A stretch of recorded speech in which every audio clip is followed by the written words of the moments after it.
કેમ છો વિદ્યાર્થી મિત્રો? સક્સેસન ટ્યુશનમાં તમારું સ્વાગત છે. હેલો આલ્કેન અને હેલો એરીન ચેપ્ટરને આપણે આગળ વધારીએ. હેલો આલ્કેનની બનાવટ જોઈ હતી, તેમ છતાં એક નાનકડું રિવિઝન કરી લઈએ. હેલો આલ્કેનની બનાવટમાં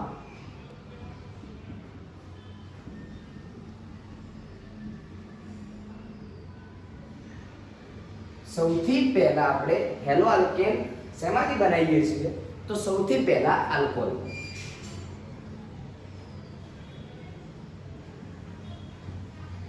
સૌથી પહેલા આપણે હેલો આલ્કેન બનાવીશું આલ્કોહોલ. આલ્કોહોલની અલગ અલગ 6 પ્રક્રિયાઓ કરવામાં આવે. રેડી? સૌથી પહેલા એની પ્રક્રિયા જો સોડિયમ એટલે કે HCl ની હાજરીમાં કરવામાં આવે, HCl જોડે કરવામાં આવે. સૌથી પહેલા આલ્કોહોલની પ્રક્રિયા તમે યાદ કરો, કોના જોડે કરી હતી? HCl જોડે કરો તો કોની હાજરીમાં કરવાની? HCl ની ટીન ક્લોરાઇડ ની હાજરીમાં કરવાની. એટલે તમને અહીંથી RCl H2O દૂર થશે.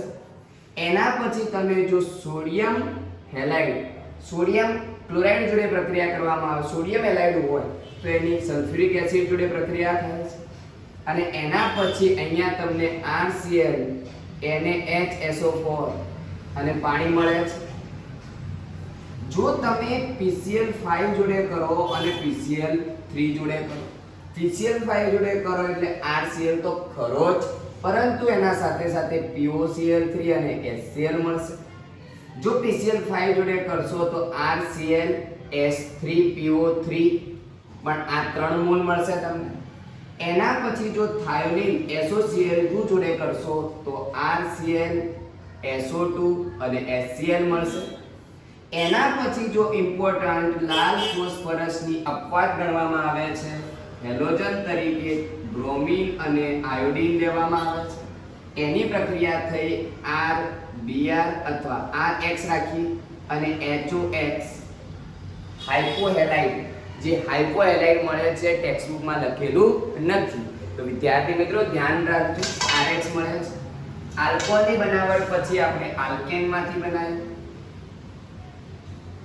જેને હાઇડ્રોકાર્બન કહેવામાં આવે છે, સરળ શૃંખલાવાળા હાઇડ્રોકાર્બન, કે જેને બનાવટ કરવાથી શું મળશે? ધારો કે CH3 CH2 CH2 CH3 ની હેલોજનેશનની પ્રક્રિયા અલ્ટ્રાવાયોલેટ કિરણની હાજરીમાં કરવામાં આવે, સૂર્યપ્રકાશની હાજરીમાં, તો શું થશે?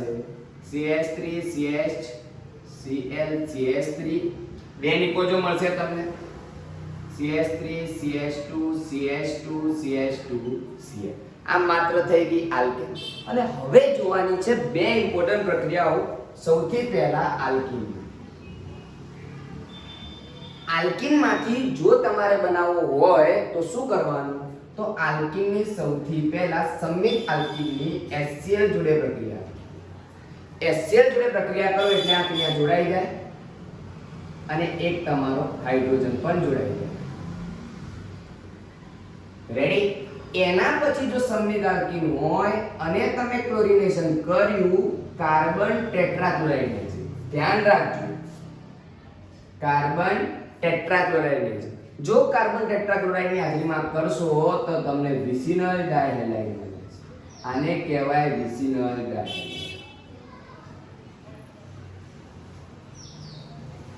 ચલો ડન. અસંમિત હોય તો શું થાય? ચલો અસંમિત છે, એની જો HCl જોડે પ્રક્રિયા કરવામાં આવે, કોના જોડે કરવામાં આવે? HCl, તો શું થશે? કોઈ પણ ઉદ્દીપક ના હોય અને HBr લઈએ તો શું થશે? તો માર્કોનિકોવના નિયમને અનુસરશે. પરંતુ આ જ પ્રક્રિયા HBr જોડે પેરોક્સાઇડ ઉદ્દીપકની હાજરીમાં કરવામાં આવે. કયા ઉદ્દીપકની હાજરીમાં? પેરોક્સાઇડ. તો અહીંયા આગળ તમને નિપજ મુખ્યત્વે RBr મળે છે. આટલી વસ્તુનું ધ્યાન રાખજો. આને ખાસ અસર કહેવામાં આવે, પ્રતિ માર્કોનિકોવ કહેવામાં આવે. તો દરેક વસ્તુનું ધ્યાન રાખજો અહીંયા. અને હવે પછીની એના પછીનો જે ટોપિક હતો અને જે પ્રક્રિયા છે એ ઘણી ઇમ્પોર્ટન્ટ છે. આઈ હોપ તમને આ વસ્તુમાં ખબર પડી ગઈ હશે. રેડી? આટલા સુધી આશા રાખું છું કે તમને આ વસ્તુ દેખાઈ પણ હશે અને ખબર પડી હશે. જો વિદ્યાર્થી મિત્રો ખબર ન પડે તો અત્યારે એક સ્ક્રીનશોટ લઈ લેજો અને થોડી વાર પછી અથવા વિડિયોને પોઝ કરીને શાંતિથી જોજો. પણ 100% આશા રાખું છું કે તમે જો આ રીતે રોજ તૈયારી કરશો ઓર્ગેનિક કેમિસ્ટ્રીની તો 100% તમને આવડી જશે. જો આને વધારે શાંતિથી જોવું હોય તો એના આગળનો વિડિયો જોજો. એના આગળનું જો તમારે સ્ટાર્ટિંગ જોવું હોય તો એના પણ આગળનો વિડિયો જોજો. ઓલરેડી મેં 2 વિડિયો અપલોડ કરી દીધા છે. જો જોવાના બાકી હોય તો આજે જ જોઈ લેજો, પછી આ વિડિયો જોઈજો. પણ વિદ્યાર્થી મિત્રો કોમેન્ટ, લાઈક અને શેર કરવાનું ભૂલશો. આગળ વધીએ કે હેલોજનના વિનિમય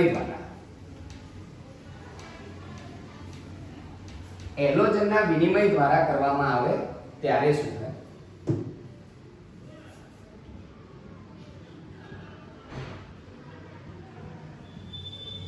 હેલોજનના વિનિમય દ્વારા તો સૌથી પહેલા ફિંકરસ્ટીન છે.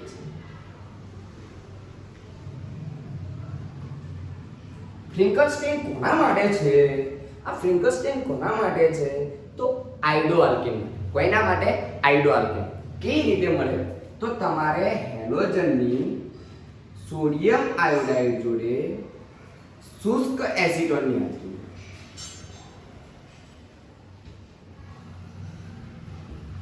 હાજરીમાં પ્રક્રિયા કરો એટલે હેલોજનનું શું થાય? વિનિમય. અહીંથી આ દૂર થાય અને અહીંયા જોડે તો મળશે શું? Ri અને NaCl. આને કહેવાય આયોડોઆલ્કેન.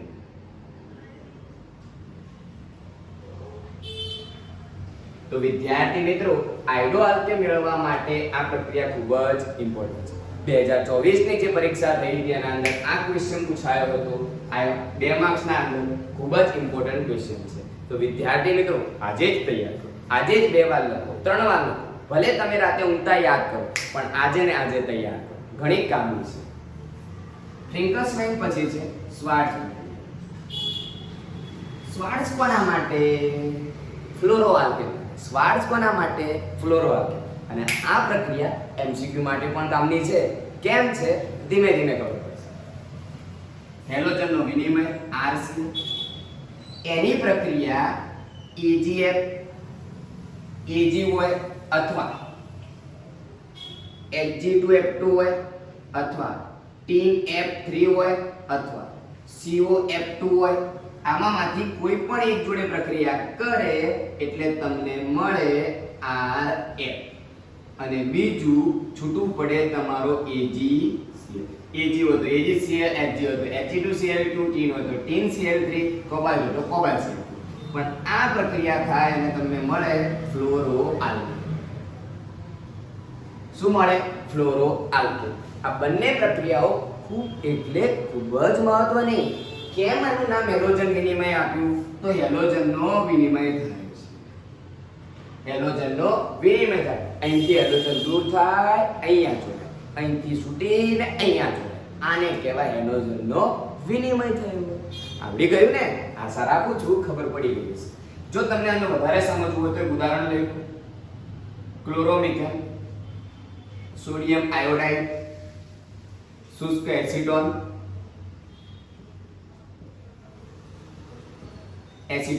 પ્રક્રિયા તે શું બનાવશે?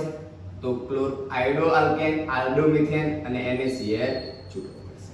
સેમ ટુ સેમ અહીંયા પણ તમે એક ઉદાહરણ લઈને આ વસ્તુને સાબિત કરી શકો છો.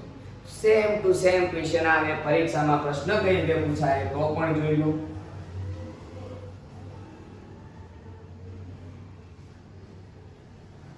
અહીંયા OH છે. કઈ રીતે પ્રક્રિયા કરું? બરાબર, આલ્કોહોલ જ છે. કયો આલ્કોહોલ છે? આલ્કોહોલ છે. હવે આની મારે હેલોજન જોડે પ્રક્રિયા કરવી છે. હેલોજન લાવવો છે. કયો હેલોજન મળશે? તો એલાઇનિક હેલોજન મળશે. કોના જોડે પ્રક્રિયા કરું? તો તમે આગળ જોયું પ્રમાણે ગમે તે જોડે પ્રક્રિયા કરી શકો છો. ધારો કે અહીંયા આગળ તમારે આયોડિન લગાવવો છે. આયોડિન લગાવવા માટે તો એક જ પ્રક્રિયા હતી આલ્કોહોલની. કઈ? લાલ ફોસ્ફરસ જોડે. હા, આયોડિન, લાલ ફોસ્ફરસ. આવું કરો એટલે તમને અહીંયા મળે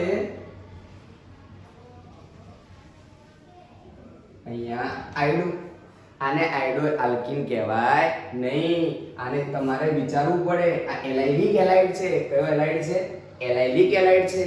sp3 કાર્બન ધરાવતા સાથે હેલોજન જોડાયેલો છે. તો આ રીતે એની બનાવટ. આ દરેક નાની નાની વસ્તુઓનું ધ્યાન રાખવું પડે છે કે કઈ રીતે પરિવર્તન થાય, કઈ રીતે પ્રશ્ન પૂછાય. તો અલગ અલગ રીતે પ્રશ્ન પૂછાવાની રીત છે. તમે મને કહેજો કે નીચેનામાંથી લખેલામાંથી કયો વિનાઇલિક હેલાઇડ છે.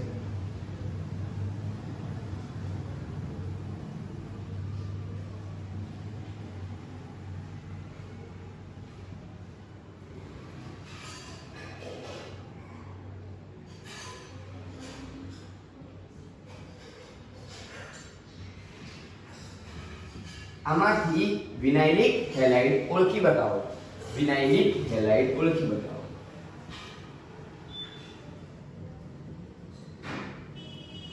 વિનાઇલિક હેલાઇડ કયો હશે? તમારે વિચારવાનું છે અને કોમેન્ટમાં એનો આન્સર આપવાનો છે. આશા રાખું છું માય ડિયર ફ્રેન્ડ કે તમને આ વસ્તુમાં ખબર પડી હશે. અને હવેનો જે નેક્સ્ટ ટોપિક છે એ હેલો એરીનની બનાવટ છે. હેલો આલ્કેનની બનાવટ અહીંયા પૂરી કરીએ છીએ અને હેલો એરીનની બનાવટ હવે જોવી છે. હેલો આલ્કેન અહીંયા પૂરું થાય છે અને હેલો એરીનની બનાવટ હવે જોવી છે. ચલો વિદ્યાર્થી મિત્રો, ફરી તૈયાર થઈ જાઓ નોટપેડ લઈને. જો વિડિયો પૂરો લાઈક, શેર અને સબસ્ક્રાઇબ તો બનતા. હેલો એરીનની બનાવટ.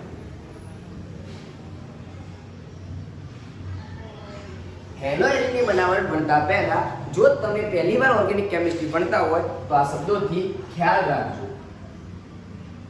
આને કહેવાય મંદિર હોય અને મંદિરમાં એકલો પૂજારી જ બેઠો હોય તો આને કહેવાય બેન્ઝીન.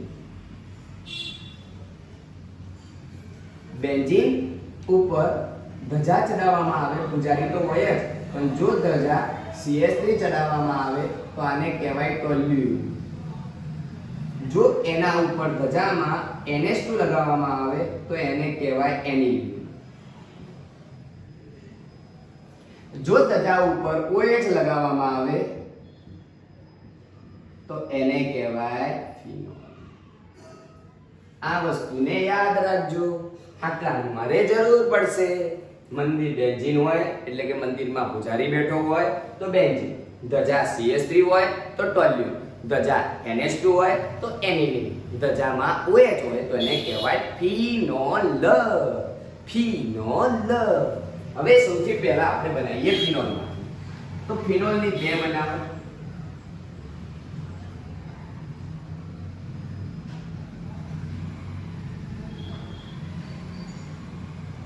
આ બંને પ્રક્રિયાઓ ટેક્સ્ટબુકમાં આપેલ નથી વિદ્યાર્થી મિત્રો, તેમ છતાં હું તમને કરાવી રહ્યો છું. તો ઘણી કામની તો હશે જ ને વિદ્યાર્થી મિત્રો. આશા રાખું છું કે તમે આ વસ્તુને ભાવાર્થથી સમજશો. તો સૌથી પહેલા ફિનોલની પ્રક્રિયા PCl5 જોડે કરવામાં આવે અને બીજી પ્રક્રિયા SOCl2 જોડે કરવામાં. તો શું બનશે? હેલો એરીન તો તમારો બનવાનો જ છે ને. ચલો આવી ગયો હેલો એરીન. હેલો એરીન કોને કહેવાય? sp2x હોય. અંદર આ ગોળ કરવાનું ભૂલશો નહીં. એ મંદિરનો પૂજારી છે. NH કહેવાય બેન્ઝીન. એરીન સંયોજનો, એરોમેટિક સંયોજનો યાદ રાખજો. આને કહેવાય. એના સાથે સાથે તમને ખબર છે કે POCl3 અને HCl બનવાનો છે. અહીંયા SO2 અને HCl બનવાનું છે. આ સરસ મજાની બનાવટ થઈ ગઈ એકમાત્ર ફિનોલમાંથી. એકમાત્ર ફિનોલમાંથી. ફિનોલમાંથી બન્યું તમારું ક્લોરોબેન્ઝીન.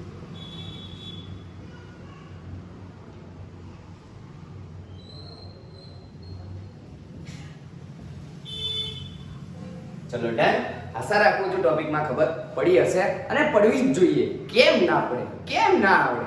જુસ્સો રાખો. એના પછી બેન્ઝીન. બેન્ઝીનની જો પ્રક્રિયા કરવામાં આવે હેલોજિનેશનની પ્રક્રિયા, તો આપણે જોયું કે હાઇડ્રોકાર્બનની કરી હતી ત્યારે ક્લોઝન સૂર્યપ્રકાશની હાજરીમાં કર્યું હતું. અહીંયા સૂર્યપ્રકાશની હાજરી ચાલે નહીં. અહીંયા તમારે જુએ FeCl3. અંધારામાં Fe રાખવો પડે એવું લખેલું છે. તો અહીંયા તમારી પ્રક્રિયા થઈ બનશે ક્લોરોબેન્ઝીન. ચલો ડન. એના પછી જો અહીંયા કરવામાં આવે તો ટોલ્યુન,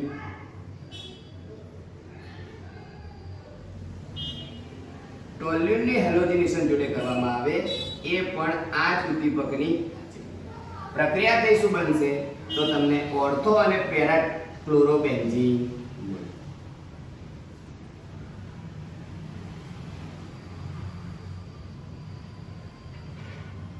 આ બંને નિપજો મળે છે આપણને કુલ 4 રીતે બનાવટ કરી પણ ખૂબ જ મહત્વની. યાદ રાખજો વિદ્યાર્થી મિત્રો, આ ક્વેશ્ચન ઘણા કામના છે, ઇમ્પોર્ટન્ટ બની શકે છે તમારા માટે. આશા રાખું છું કે તમે આ વસ્તુને ક્યારે ભૂલશો. Thank you so much. આટલી ખબર પડી હોય તો હવે એક લાસ્ટ પ્રક્રિયા છે એ જોઈને જ પૂરો કરીએ વિડિયો ને. તૈયાર છો ને? ડન. ઓકે. આને તો બેટા ક્લોરોબેન્ઝીન કહેવાય.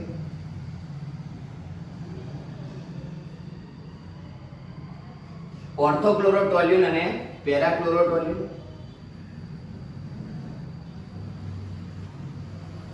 આને કહેવાય પેરાક્લોરોટોલ્યુન. જો ના લખ્યું હોય તો લખી દેજો. આ જે જ લખી દો, આ જે જ કરો તૈયાર, તો જ તમને ખબર પડે કે કેટલું કામનું છે, કેટલું આવડે છે. પછી કાલે સવારે ફરી એકવાર મોઢે લખવાનો પ્રયત્ન કરજો કે કેટલી ભૂલો પડે છે. ઓર્ગેનિક કેમિસ્ટ્રી છે, લખવું તો પડશે જ બેટા. લખ્યા વગર ઓર્ગેનિક કેમિસ્ટ્રી ક્યારે નહીં થાય. આ એક એવી વસ્તુ છે જોવાથી હા આવડી ગયું. દાખલો હોય તો શું થાય ખબર નહીં પડતી. આ તો હા ખબર પડી ગઈ, અહીંયા પણ જ્યારે લખવા જાવ, પણ જ્યારે પ્રશ્ન પૂછાય ત્યારે થાય કે હવે શું કરું, કેવી રીતે થશે, કેમ થશે, કશી જ ખબર પડે નહીં. તો આ પ્રશ્નોના સોલ્યુશન માટે એક જ કામ છે, પ્રક્રિયાઓને સતત લખ્યા કરો, સતત સમજ્યા કરો શું થઈ રહ્યું છે. જેમ અહીંયા આપણે જોયું કે ફિનોલમાંથી બનાવ્યું, બેન્ઝીનમાંથી બનાવ્યું ટોલ્યુન. પહેલા એ ખબર પાડો ફિનોલ કોને કહેવાય, બેન્ઝીન કોને કહેવાય, ટોલ્યુન. એ પડ્યા પછી હેલો એરિન કોને કહેવાય તો બેન્ઝીન રિંગ ઉપર જો હેલોજન લાગેલો હોય તો એને હેલો એરિન કહેવાય. પછી એની બનાવટો વિચારો, શેમાંથી બનાવશું, શેમાંથી શક્ય બનશે. જેમ વિચારશો એમ કોન્સેપ્ટ ક્લિયર થશે. પછી એના સાથે કયો ઉદ્દીપક વપરાશે, ક્યારે કોના જોડે પ્રક્રિયા થશે, આ દરેક વસ્તુ વિચારવી પડશે. વિચારશો તો જ તમને ખબર પડશે. અને હવેની પ્રક્રિયા આના કરતા પણ મહત્વની અને ઇમ્પોર્ટન્ટ,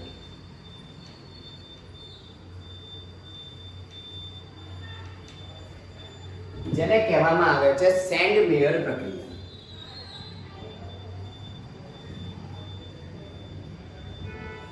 સેન્ડ મેયર પ્રક્રિયા શું છે તો સૌથી પહેલા એનિલિંગની પ્રક્રિયા.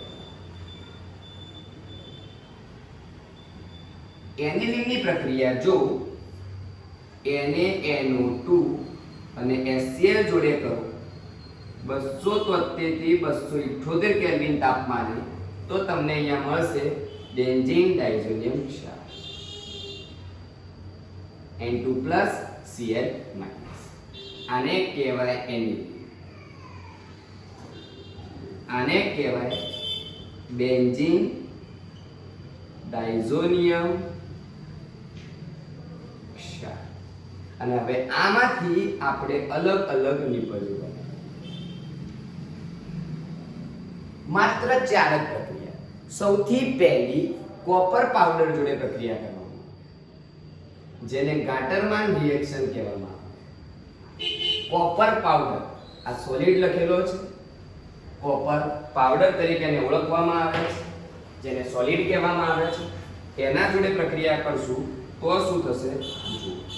એના જોડે કરશો ત્યારે તમને મળી ગયો ને Cl, N2 તમારો દૂર થઈ જશે.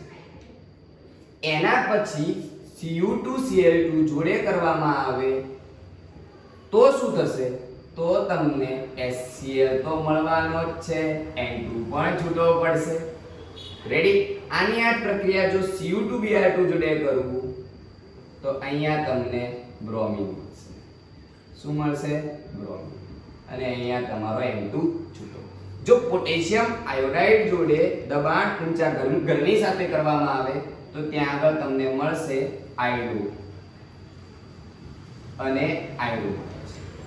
છેલ્લી પ્રક્રિયા છે જેને HBF4 તરીકે ઓળખવામાં આવે છે એના જોડે પ્રક્રિયા કરો એટલે શું મળે તો જોજો વિદ્યાર્થી મિત્રો N2HBF4 મળશે.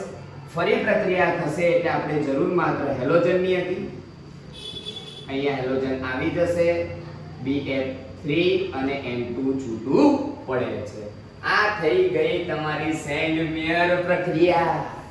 શબ્દ સેન્ડમેયર એનિલિનમાંથી બેન્ઝીન ડાયઝોનિયમ એની પ્રક્રિયા અલગ અલગ. સૌથી પહેલા copper powder, Cu2Br2, Cu2Cl2, potassium iodide, HBF4, hydrogen tetrafluoroborane. એના જોડે પ્રક્રિયા કરું એટલે મને ફ્લોરોબેન્ઝીન મળે. પેલામાં શ્વાર્ટ્ઝથી ફ્લોરોઆલ્કેન મળે. અહીંયા સેન્ડમેયર પ્રક્રિયાની જ્યારે HBF4 જોડે પ્રક્રિયા કરું ત્યારે મને ફ્લોરોબેન્ઝીન મળે છે, આઇડોબેન્ઝીન મળે છે. પોટેશિયમ આયોડાઇડ જોડે કરું ત્યાં લાલ ફોસ્ફરસ હતું આલ્કોહોલમાંથી અને પછી હેલોજનના વિનિમય દ્વારા સોડિયમ આયોડાઇડ અને શુષ્ક એસિટોન જોડે પ્રક્રિયા કરી ત્યારે મળ્યો હતો. આવી રીતે સરખામણી કરો તો તમને ફટાફટ આવડી જાય ઓર્ગેનિક કેમિસ્ટ્રી. આશા રાખું છું આજના વિડીયોમાં ખરેખર મજા આવી હશે અને તમે મારા નેક્સ્ટ વિડીયોની રાહ જોશો.